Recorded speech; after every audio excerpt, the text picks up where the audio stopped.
இப்போ நம்ம எங்க போறோம் மனு? இப்போ நம்ம எங்க போறோம்னா நம்ம வலைக்கு போறோம். எதுக்கு தெரியுமா? கிழங்கு புடுங்கிறதுக்கு. வாங்க போலாம்.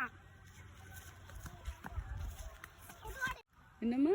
சாப்பாடு கொண்டு வரலையா? நம்ம சாப்பிட்டு தானே வந்தோம். போங்க போங்க. தாத்தா நிக்கி. தாத்தாங்க புடிங்கேச்சு.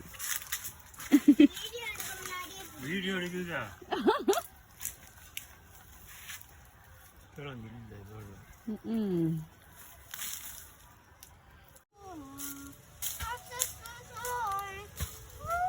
இந்த இலை தான் நம்ம பிரியாணிக்கெல்லாம் பயன்படுத்த நான்வெஜ்க்கெல்லாம் போடக்கூடிய பேலி பிரிஞ்சி இலை.